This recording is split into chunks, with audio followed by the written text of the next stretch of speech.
তো hello guys, কেমন আছো? আশা করি সবাই ভালো আছো। এসএম সম্রাট লাইফস্টাইল ব্যাক। তো আজকে বেরোচ্ছি আবার শিয়ালদার জন্যে। তো তার আগে সকালবেলা টিফিনটা করে নিলাম গাইস। সকালবেলা কিছু ব্রেকফাস্ট করে নিলাম। এই সকালে কিছু ব্রেকফাস্ট বলে শুধু দই খেলাম গাইস, টক দই। এখন আমি ডায়েট মেনটেন করছি ওই জন্যে। আর এটা হচ্ছে রেড স্ট্রিং, আর এটা হচ্ছে নীল কালারের স্ট্রিং। মানে স্ট্রিং লেখা নেই ঠিক, এগুলো সব এখন মানে আম্বানি বার করছে। এটা আম্বানি মানে যেটা ক্যাম্পা বার করেছে, ওর কোম্পানি দুটোই একই কোম্পানি, ক্যাম্পা টাইপের। ভালো খেতে, মোটামুটি জেলি জেলি ফ্লেভার টাইপের ফিল।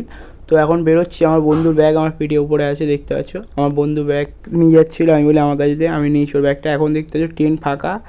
আমরা সুভাষগ্রাম দিয়ে ট্রেন ধরে আবার মানে বারুইপুরে যাচ্ছিলাম, মল্লিকপুর বলা ভুল, বারুইপুরে যাচ্ছিলাম। তো যেতে যেতে ট্রেনের মধ্যে ভিডিওটা দেখো। এইখানে হচ্ছে ট্রেন ফ্রেন হয়তো সার্ভিসিং হয়, অনেক দিন আগে থেকে এটা আছে। আমি দেখি, জানি না ঠিক এই জায়গাটা কী জায়গা। অনেক ট্রেন ফ্রেন দাঁড়িয়ে থাকে বাইরে, মালট্রেন ফালট্রেন। তো ওখান থেকে ট্রেন ধরে ফাইনালি শিয়ালদায় নেমে গেছি। শিয়ালদার ভিডিওটা দেখো। শিয়ালদা দেখতে ভাই হেভি সুন্দর লাগে সব সময় লোকজন। তো দেখতে একটা আলাদাই ফিলিংস আছে ভাই শিয়ালদার।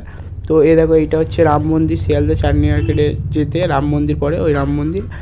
তারপর একটা শশা কিনেছিলাম, শশা নিয়ে কন্টিনিউ দিতে দিতে আমার হাত দিয়ে পড়ে গেলো। তারপর বন্ধুরা বলে আমারটা নিয়ে দুজনে ভাগ যোগ করে খাবো। তো ওটা হাফ দিয়েছিলো, তারপর খেলাম। আর এটা দেখতে হচ্ছে স্টেডিয়ামের কাছে চলে এসেছি ভাই, হাঁটতে হাঁটতে। স্টেডিয়ামের কাছে আসার মূলত কারণটা হচ্ছে ফুটবল কিনতে এসেছিলাম। এখানে একটা কি খেলার মার্কেট না কি একটা নাম আছে ওখানটায়, আর এখানটা মিট আপও হয় অনেক। তারপর বাস ধরে আমরা যাচ্ছিলাম হচ্ছে মল্লিক বাজারের দিকে।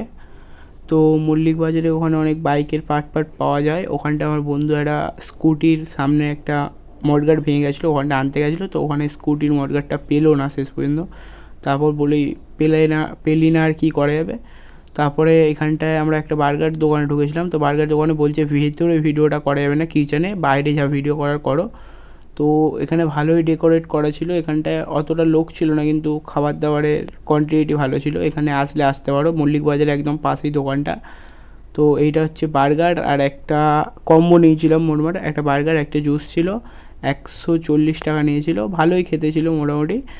আর বার্গারটা যতবার ধরছিলাম, মাঝখানের যে স্টপিংটা ছিল ওটা বারবার বেরিয়ে যাচ্ছিলো, মানে চিকেনের স্টপিংটা। এইখানটা হচ্ছে দেখো, ওপারে হচ্ছে মার্কেট, এপারে রাস্তা, আর মাঝখানে দোকানটা। তো ট্রেনে করে আস্তে আস্তে মশলা মুড়ি খেয়ে নিলাম। এটা হচ্ছে সুভাষগ্রাম স্টেশন। এখান থেকে ঘুরে তারপর ঘরের দিকে যাওয়ার সময় বন্ধু বলছে চ বেকরিতে যাবো, মিয়ামোড়ের। তো বেকরিতে গিয়ে আবার একটা স্যান্ডউইচ নিয়ে নিয়েছিলাম আমি, আর বন্ধুরা একটা কর্নেরও নিয়ে নিয়েছিলো। অনেকটা গরম লেগেছিলো ওর, আর সত্যিকালে গরম পড়েছিল। তো কালকে ওখান থেকে এসে আমার দাদা বাগানে গেছিলাম। তো ওখানটা হচ্ছে এখন যেরকম ঈদ চলছে বলতে ঈদ শেষ হয়ে গেছে, কিন্তু এখানে এখনও মেলা চলছে ঈদের। এখানে অনেক বড় করে মেলা হয়। আর এটা দেখো বাইপাসের এখন হালটা দেখো। আর এটা হচ্ছে একদম বাইপাসের কাছে করেছে। অনেকজন হয়তো দেখেছো যারা বাইপাস থেকে এখন এসছো, বারুইপুর বাইপাস। তো এইটা ওখানে করেছে, দুর্দান্ত লাগছিলো ভাই। এখানে দেখতেও হেভি লাগছিলো রাস্তাটা। তো আজকের ভিডিও এইটুকু, লাইক সাবস্ক্রাইব করে দেবো ভালো।